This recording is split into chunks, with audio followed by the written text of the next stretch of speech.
Que a paz do nosso Senhor Jesus Cristo, que excede todo entendimento humano, pare em vossos corações. Em Mateus capítulo 4, versículo 4, Jesus diz: nem só de pão viverá o homem, mas de toda palavra que sai da boca de Deus. Eu quero nesta passagem fazer o que eu vou chamar de uma analogia comparativa.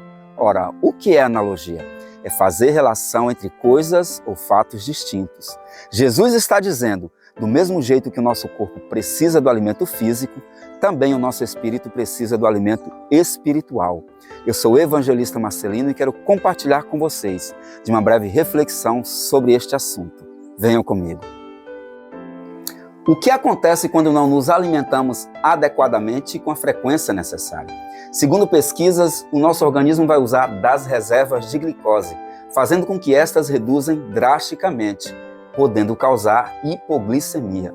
O corpo é obrigado a fazer uso de pouca energia, entrando em um estado de alerta, causando cansaços, irritações e até confusão mental. É curioso, o nosso corpo é capaz de aguentar 5 dias sem água e até 50 dias sem ingestão de alimento.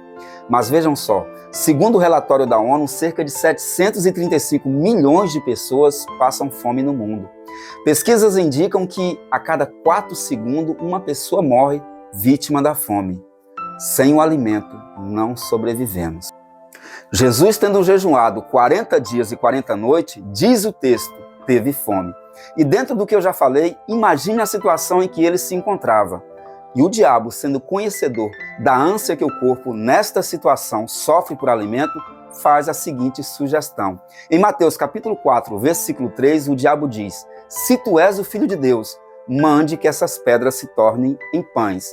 E Jesus, respondendo, disse-lhe: está escrito, nem só de pão viverá o homem, mas de toda palavra que sai da boca de Deus. Aleluias.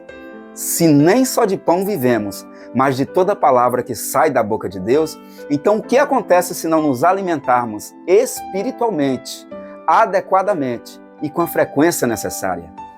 Bom, primeiramente eu quero parabenizar você que lê a Bíblia de vez em quando. De vez em quando faz uma breve reflexão em alguma passagem das Escrituras. De vez em quando ora, porque ruim é quando nunca lemos, quando nunca meditamos na palavra de Deus, quando nunca oramos. Mas lembra que quando não alimentamos o nosso corpo adequadamente e com a frequência necessária, a nossa saúde fica debilitada? Assim, se não buscarmos a presença de Deus com frequência, também não conseguiremos viver uma vida espiritual saudável. Por vezes a nossa fé é abalada, ora cremos, ora não cremos, e não conseguiremos enfrentar os nossos problemas de cabeça erguida. Falta-nos aquele que mesmo em meio aos dias difíceis nos faz sentir mais do que vencedores.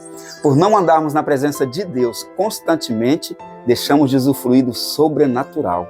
Uma intimidade com Deus produz milagre, faz o impossível acontecer.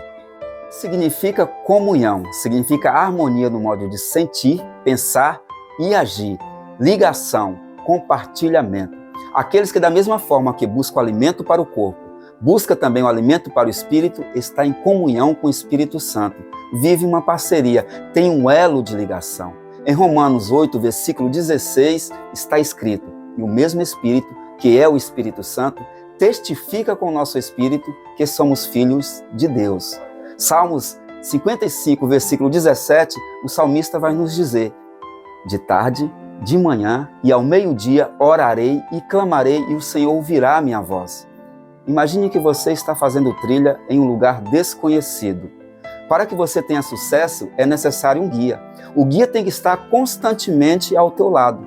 Um pouquinho que você se distanciar dele, corre o risco de se perder, ou pior, de perecer. Romanos capítulo 8, versículo 14 está escrito: porque todos os que são guiados pelo Espírito de Deus, esses são filhos de Deus. Aleluias. O Espírito Santo é o guia. A trilha é o mundo. Não conseguiremos sozinhos. Temos que buscar a presença de Deus constantemente. Agora, se não alimentamos o corpo, morremos. E isto é fato. E se não alimentarmos o espírito, ou seja, não buscarmos a presença de Deus, é certo dizer, vivemos espiritualmente morto? Vivos na carne e mortos espiritualmente? Vejamos o que está escrito em Efésios capítulo 2, do versículo 1 ao 5. e vos vivificou, estando vós mortos em ofensas e pecados, em que noutro tempo andastes, segundo o curso deste mundo, segundo o príncipe da potestade do ar e do espírito que agora opera nos filhos da desobediência, entre os quais todos nós também antes andávamos, nos desejos da nossa carne, fazendo a vontade da carne e dos pensamentos, e éramos por natureza filhos da ira, como os outros também. Essa parte eu gosto. Mas Deus, que é riquíssimo em misericórdia, pelo seu muito amor com que nos amou, estando nós ainda mortos em nossas ofensas, nos vivificou juntamente com Cristo. Aleluias. Repito, estando nós ainda mortos em nossas ofensas, nos vivificou juntamente com Cristo. Pela graça sois salvos. Glória a Deus. O que o apóstolo Paulo está dizendo? Ele está dizendo que antes de aceitarmos o Senhor Jesus, andávamos segundo o curso deste mundo, segundo a vontade da carne e dos pensamentos. Mas veja também o que está escrito em Romanos, capítulo 6, versículo 22 a 23. Mas agora, libertados do pecado e feitos servos de Deus, tendes o vosso fruto para a salvação e, por fim, a vida eterna. Porque o salário do pecado é a morte, mas o dom gratuito de Deus é a vida eterna em Cristo Jesus. Aleluias. O que ele está dizendo? Que agora em Cristo somos vivificados, temos prazer na lei de Deus, buscamos a prática da oração, a prática do jejum, meditamos na palavra de Deus, sabe? O Espírito Santo ajuda nas nossas fraquezas, nos fortalece, nos direciona, nos motiva, né? Traz a alegria da salvação e faz com que nós estejamos aqui na terra com os pensamentos também na eternidade, nos céus, quando estaremos ao lado de Cristo. Veja o que está escrito em Colossenses capítulo 3, versículo de 1 a 2. Portanto, se já ressuscitaste com Cristo, buscai as coisas que são de cima, onde Cristo está sentado à destra de Deus. Pensai nas coisas que são de cima, do céu, e não nas que são da terra. Mas agora nos requer esta pergunta: uma vez vivificados em Cristo espiritualmente, podemos outra vez voltar a viver espiritualmente mortos? O apóstolo Paulo, escrevendo aos irmãos que se reuniam na cidade de Éfeso, nos tira essa dúvida. E é importante entendermos que ele está falando aos de dentro da igreja e não aos que estão de fora. Olha o que está escrito, Efésios capítulo 5, versículo 14, pelo que diz: desperta, tu que dormes, e levanta-te dentre os mortos, e Cristo te esclarecerá. Aleluias. Ou seja, se você já cochila espiritualmente, ou até mesmo já está num sono profundo, a palavra é desperta. E se você já se distanciou tanto da presença de Deus, nem sente mais vontade de buscar a face dele, está aprisionado no pecado, a palavra é: levanta-te dentre os mortos, e Cristo te esclarecerá. Aleluias. Eu quero finalizar este vídeo orando por todos nós. Senhor, meu Deus, meu Pai, neste momento eu apresento diante de Ti todos que irão assistir este vídeo, ó Pai. Aqueles que já buscam a Tua presença diariamente, não lhes deixe faltar o maná espiritual.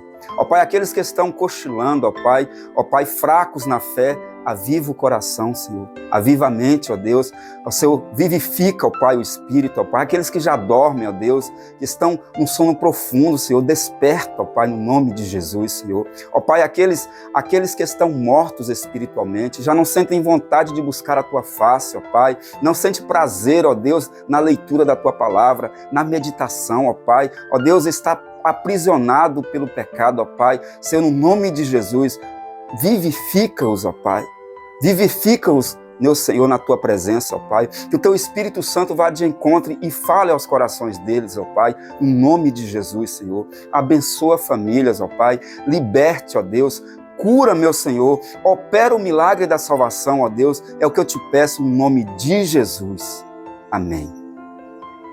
Que Deus opere grandemente na tua vida. Até a próxima.